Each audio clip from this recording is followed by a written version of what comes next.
মধ্য অসম আৰু নামনি অসমৰ শিক্ষাৰ্থীসকলৰ বাবে এটি ভাল খবৰ।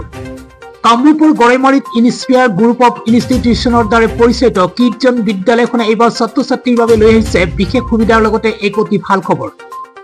কণ শিশু শিক্ষাৰ কীৰ্তন বিদ্যালয়খনে নতুনকৈ সংযোজন কৰিছে এইবাৰ দ্য ইম্পেৰিয়েল বৰ্ডিং স্কুল নামৰ এটি অত্যাধুনিক আৱাসিক ইংৰাজী মাধ্যমৰ বিদ্যালয়, য'ত অভিজ্ঞতা সম্পন্ন শিক্ষকৰ দ্বাৰা শিক্ষাৰ্থীসকলে উন্নত মানৰ পাঠদান কৰাৰ ব্যৱস্থা থাকিব বুলি জানিব পৰা গৈছে। বিদ্যালয়খনত শিক্ষাৰ্থীসকলক 3টা শিফ্টত দিয়া হ'ব বিশেষ পাঠদান।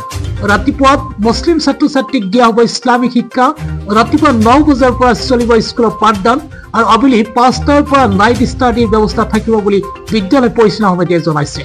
লগতে ছাত্ৰ ছাত্ৰীসকলৰ বাবে চিভিল ছাৰ্ভিচ এক্সাম, নিট, জেই আদি প্ৰতিযোগিতামূলক পৰীক্ষাৰ প্ৰস্তুতিমূলক পাঠদানৰ ব্যৱস্থা থাকিব এই বিদ্যালয়খনত।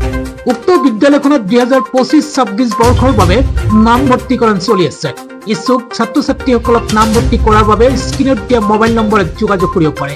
যোগাযোগ নম্বৰ হৈছে 7002880151 অথবা 7002659230। News text Assam live 24। আমাৰ কীৰ্তনখন এইবাৰ আমি নতুনকৈ আপগ্ৰেডেশ্যন কৰি আমি 9 লৈ এডমিশ্যন দিব বিচাৰিছোঁ। সেই 9 লৈ আমি এডমিশ্যন দিম।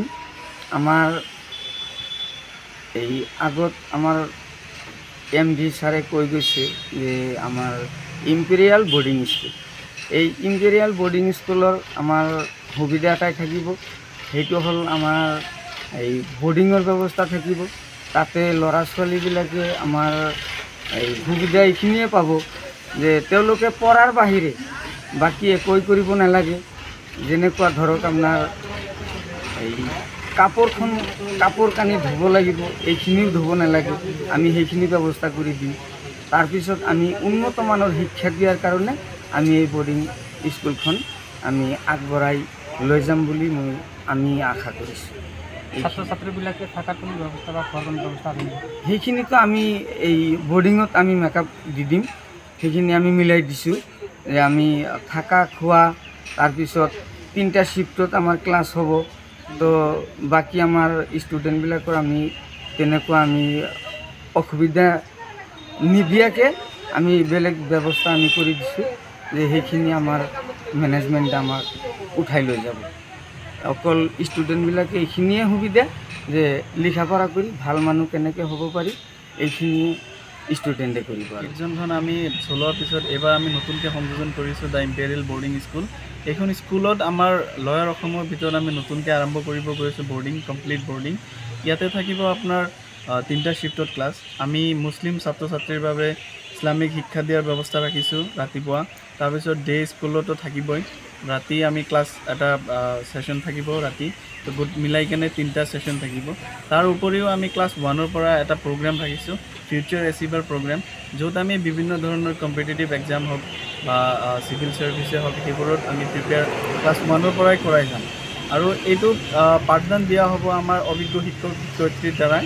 আৰু আমাৰ বৰ্তমান ষ্টুডেণ্ট 150+ আছে, কিডছ আছে। আমি এই কিডছত আপগ্ৰেড কৰাই কেনে এতিয়া আমি এই বৰ্ডিংখন আৰম্ভ কৰিবলৈ গৈ আছোঁ। আমি আশা কৰোঁ আমাৰ এই গাঁৱলীয়া অঞ্চলৰ পৰা আমি ভাল মেধাৱী ছাত্ৰ ছাত্ৰী আমি তাৰ পৰা ওলাইব পাৰিম। সেইকাৰণে এই সুবিধাখন আমি আগবঢ়াইছোঁ। কি সুবিধা থাকিব ইয়াতে? আপোনাৰ 3টা শিফ্টত ক্লাছ আমি কৈ গৈছোঁ।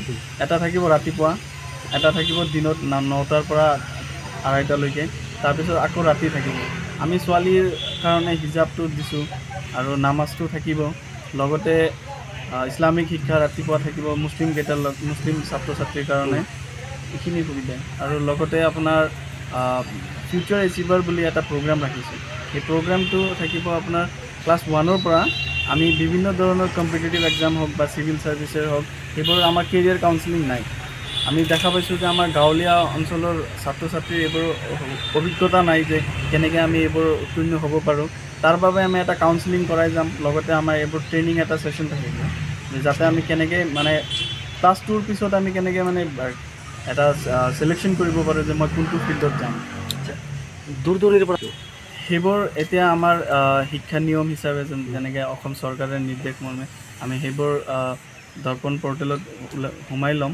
আৰু কোনোবাই যদি কয় ট্ৰান্সফাৰ লৈ কেনে আমাৰ ইয়াতে সোমাই ল'ম, এনেকৈ ব্যৱস্থা আছে, এইটো কৰিব পাৰে।